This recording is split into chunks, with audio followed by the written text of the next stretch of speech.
Esta é uma realidade que nós vamos ter, com a qual vamos ter que viver.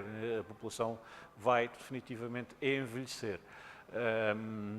Não que a idade em si seja, na minha opinião, um driver muito relevante de consumo, porque, ao contrário daquilo que eventualmente pensem neste momento, se nós segmentarmos a nossa população em termos daquilo que é o seu lifestyle, aquilo que é os seus comportamentos e as suas atitudes relativamente ao consumo, é óbvio que determinados segmentos, determinados comportamentos vão ser muito predominantes em determinados grupos etários, mas na prática eles são muito transversais e eles existem ao longo dos vários setores, dos vários segmentos etários.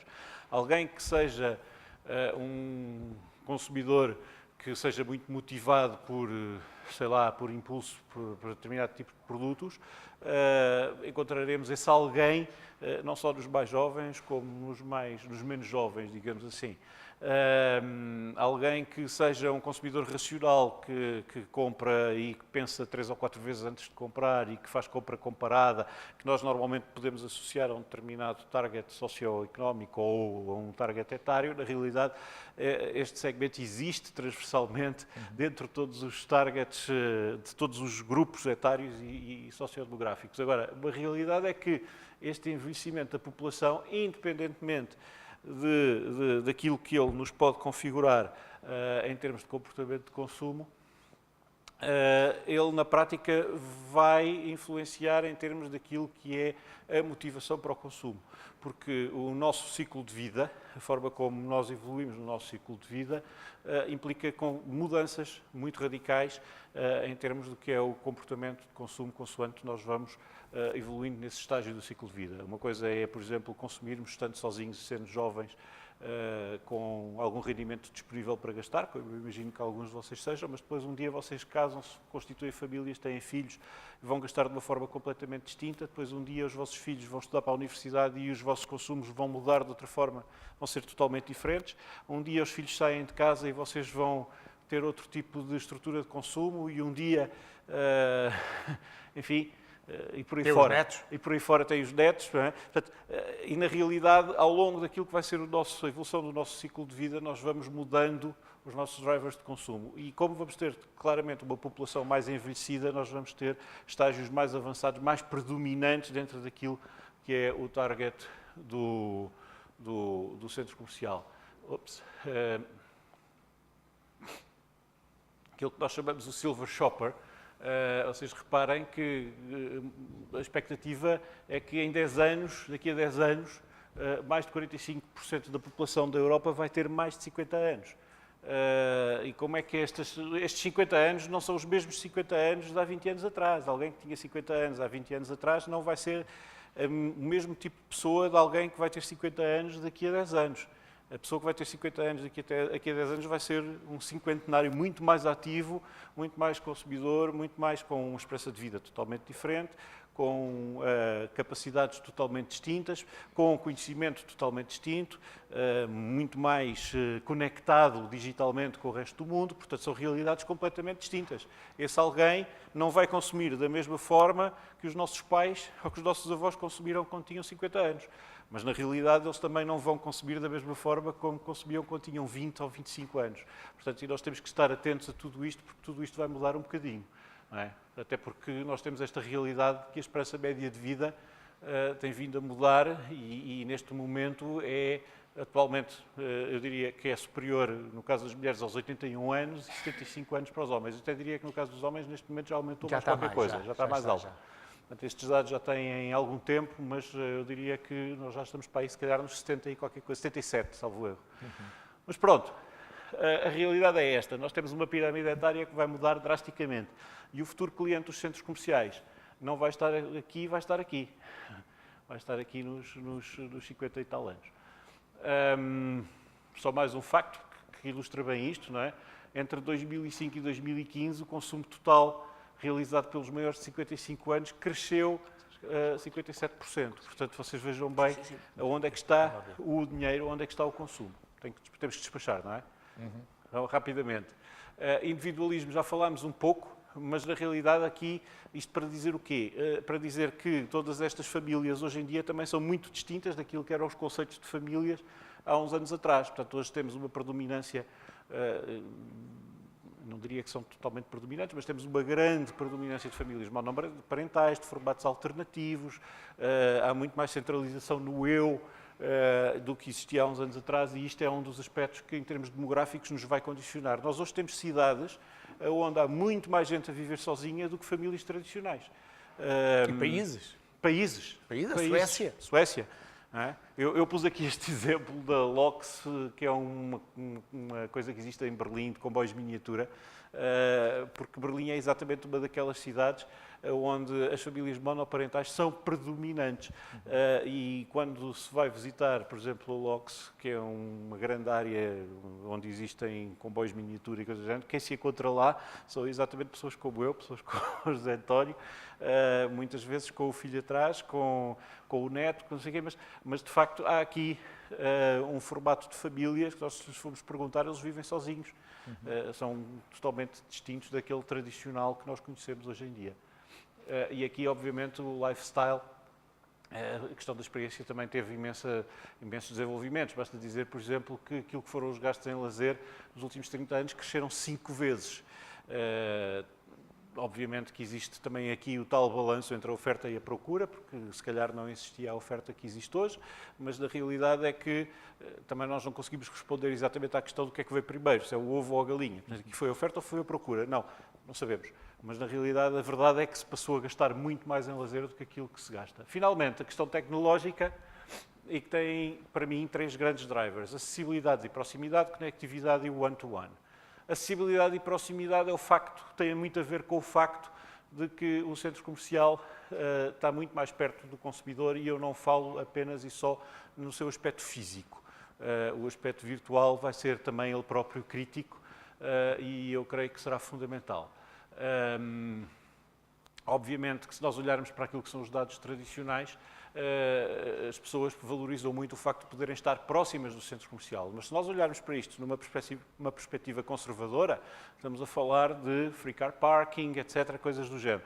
Mas o fator que está subjacente a tudo isto tem a ver com o fator conveniência. E o fator conveniência pode ser muito facilmente adicionado através daquilo que são as ferramentas digitais, através daquilo que é a comunicação entre o shopping e o consumidor, e eu acho que isso vai ser absolutamente fundamental. Portanto, a tal conectividade, peço perdão ali pelo N a mais, vai ter de facto um impacto no retalho que já tem, nós sabemos perfeitamente, mas de repente há aqui quase que uma predominância daquilo que são a utilização das palavras omnicanalidade, multicanalidade, omnicanalidade, blá, blá, blá, blá, blá, blá, tudo isto de repente são chavões que caracterizam muito bem aquilo que é. E pronto, temos o crescimento do comércio eletrónico, que todos nós conhecemos, mas que obviamente neste momento a perspectiva é que esse crescimento começa a abrandar. Portanto, será que o próprio comércio eletrónico já atingiu o seu pico e que o seu crescimento neste momento começa a abrandar? Enfim, uma coisa é certa, não há, e acabaram as barreiras entre aquilo que é o espaço físico e o espaço virtual. Qualquer lojista hoje em dia que assuma que é diferente ter um espaço virtual e um espaço físico, basicamente está travado, porque tem que haver uma clara conjugação de tudo isto. A questão do one-to-one é crítica e vai ser crítica ainda mais no futuro, mas tem riscos muito significativos.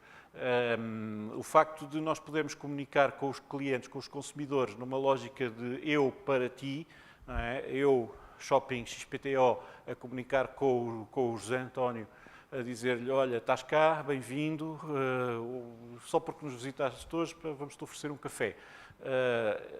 É algo que nos soa muito agradável ao ouvido, e nós sabemos que isso é perfeitamente, e começa a ser muito possível esse tipo de situações. Mas também sabemos que existe aqui um risco quando, de repente, o José António entrar no Shopping XPTO e o shopping lhe oferecer um café, mas também a loja Zara lhe oferecer um café, e a loja CIA lhe oferecer um café, e toda a gente lhe oferecer um café, e a determinada altura caímos no risco daquilo que Começa nos a ser diferencia, intrusivo. começa a ser muito intrusivo. E isso é um risco que existe e é um risco que é claro e que tem que ser tido em consideração. Aliás, por falar em café, não sei se vocês sabiam que para escolher um café do Starbucks, se quiserem experimentar todas as possibilidades e combinações possíveis, vão ter que beber um todos os dias durante 17 anos. Portanto, esta personalização, este one-to-one, é um dos fatores críticos que nos vai permitir, obviamente, reforçar aquilo que é o nosso posicionamento e lidar com o cliente de uma forma individualizada. Mas pronto, tudo isto depois envolve o tal Big Data, que tanto se fala, a utilização de ferramentas altamente sofisticadas para poder comunicar essa lógica de one-to-one, etc, etc. E pronto, basicamente era isto que eu tinha para vos Muito falar. bem, estamos na reta final, estamos quase no final. Só para terminar, porque estamos a falar em consumo, estamos a falar em consumidores e acreditem que, de facto, este desafio de manter os consumidores interessados e fidelizados é um desafio cada vez mais difícil de conseguir, cada vez mais complexo, cada vez mais exigente para os retalhistas.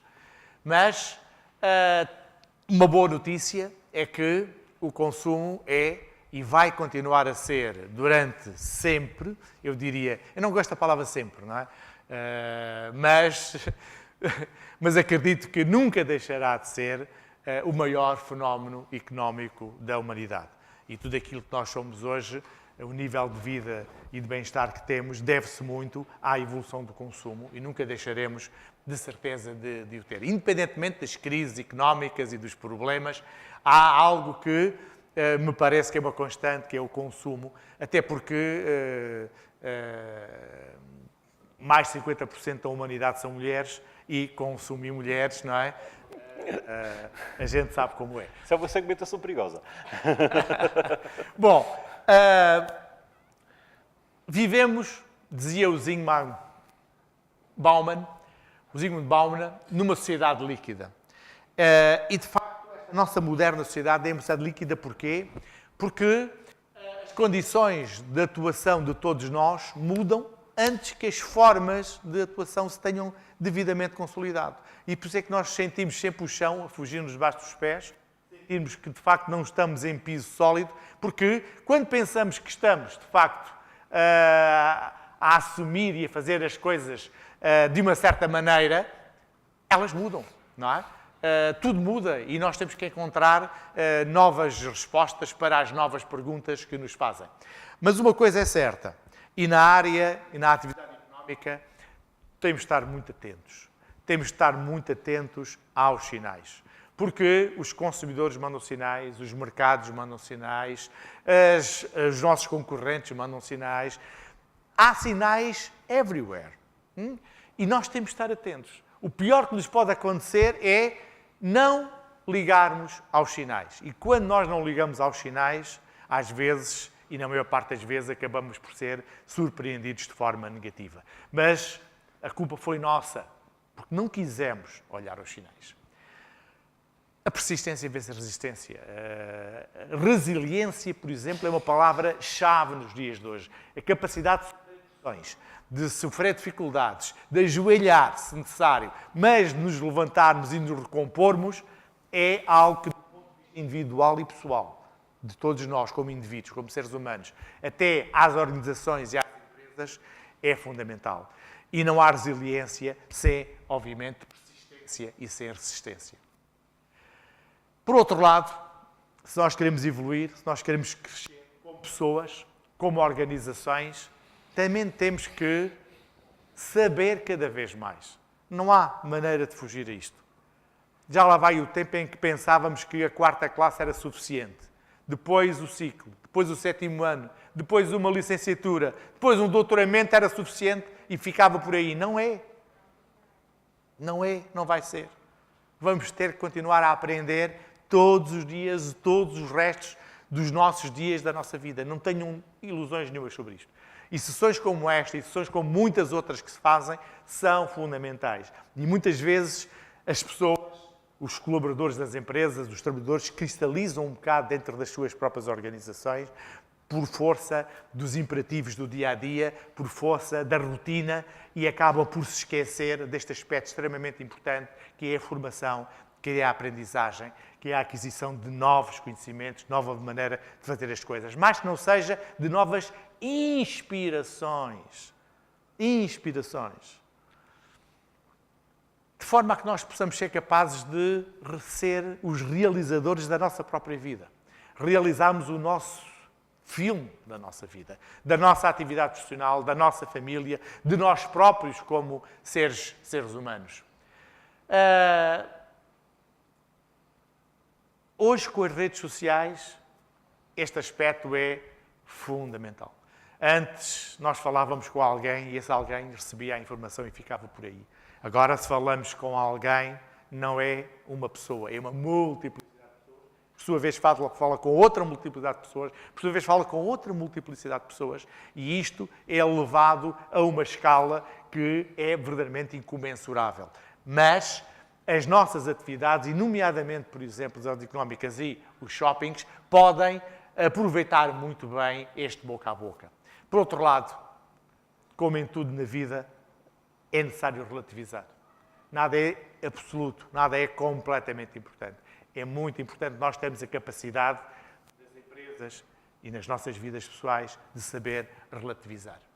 Mais palavras, ou melhor, menos palavras, mais atitudes. E termino, como eu gosto muito de terminar, precisamente com a minha metáfora de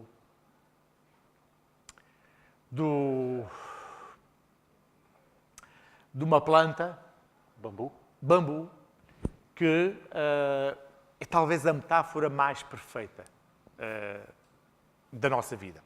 O bambu demora 5 anos a crescer. Durante 5 a 7 anos está debaixo da terra a fazer o quê? A criar raízes.